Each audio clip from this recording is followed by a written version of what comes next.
Ya adek-adek kita berkumpul. Kandang ngumpul kak. Iya makanya suruh berkumpul. Oke, kalian akan saya bagi menjadi beberapa tim. 2 tim kak. Tim merah sama biru kayak acara Sevi itu kak. Itu mah sebelah. Ya makanya dengerin dulu. Jadi tugas kalian nanti akan mengukur tinggi tembok. Kalian bebas mengukur menggunakan alat yang saya bawa ini. Jadi yang tercepat dan yang terbenar akan mendapatkan hadiah. Wah. Ngukurnya pakai apa kak? Ya pakai inilah, masa pakai jari. Jadi kalian mengukur pakai alat ini. Setelah kalian mau kayak gimana, yang penting alatnya pakai alat ini. Siap semua? Siap. Mantap. Itu kita ngitung ngukurnya manjat tembok baru ngukur pakai penggaris sama meteran atau gimana dah? Nggak tahu dah. Tahu dah. Gak tahu dah.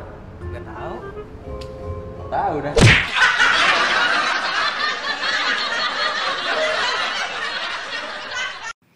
Halo sahabat edukasi, sekarang bagaimana ya kalau kita ingin menghitung tembok atau tiang atau sesuatu yang tinggi yang itu di luar jangkauan kita. Misal juga kalau kita menghitung tingginya Monas. Nah, tapi kalau kita menggunakan konsep Pitagoras, kita bisa menghitung itu dengan aman, safety, dan akurat. Kenapa bisa dengan Pitagoras? Karena Pitagoras itu dalam segitiga siku-siku berlaku kuadrat sisi miring itu sama dengan jumlah dari kuadrat sisi siku-sikunya. Nah, di sini kalau kita lihat ada segitiga dengan sisi miringnya C, kemudian sisi siku-sikunya itu A dan B, maka bisa dituliskan C kuadrat sama dengan A kuadrat ditambah dengan B kuadrat. Atau C sama dengan akar dari A kuadrat ditambah dengan B kuadrat. Nah, hal yang sama bisa kita lakukan pada sisi A. A kuadrat sama dengan C kuadrat dikurangi dengan B kuadrat. Atau A sama dengan akar dari C kuadrat dikurangi dengan B kuadrat. Hal yang sama juga bisa kita lakukan pada sisi B, di mana B kuadrat sama dengan C kuadrat dikurangi dengan A kuadrat. Atau B sama dengan akar dari C kuadrat dikurangi dengan A kuadrat. Nah, sekarang kita lihat, tadi sekelompok anak diberikan tugas oleh kakak pembinanya untuk mengukur tinggi yang sulit dijangkau, yaitu tinggi tembok. Nah, bagaimana caranya mereka menghitung tinggi tembok ini ketika temboknya mereka tidak bisa jangkau? Bagaimana cara untuk menghitungnya? Nah, salah satu cara sederhananya adalah dengan menyenderkan tangga dengan ujung atasnya itu pada tembok, sehingga tampak seperti sketsa berikut ini. Lihat tangga atau bambu atau kayu. Jangan senderkan harapan di situ, jangan. Karena tidak akan membentuk apa-apa. Senderkanlah tangga atau kayu atau bambu sehingga membentuk segitiga dengan benda yang kita tempelkan tadi atau tangga yang kita tempelkan tadi sebagai hipotenusanya atau sisi miringnya.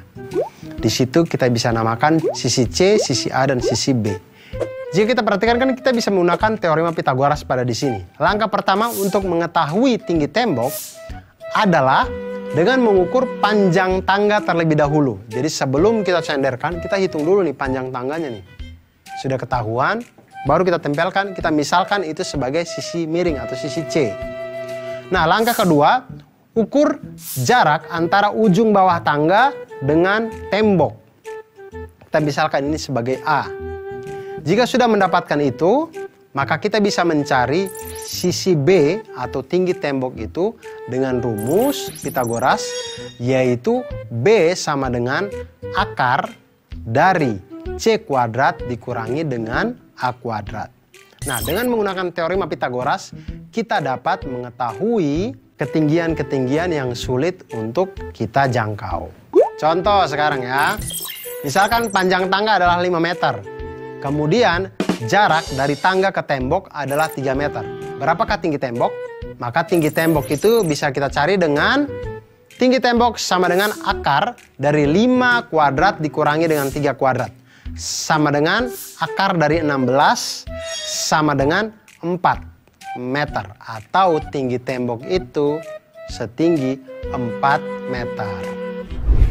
Nah, sahabat edukasi, Selain Pitagoras ini kita untuk menghitung tembok, menghitung ketinggian-ketinggian yang tidak bisa kita jangkau, kita juga bisa menggunakan matematika untuk menghitung kemampuan kita untuk memahami kehidupan dunia ini dan membuat kita menjadi orang yang mantul, manfaat, betul.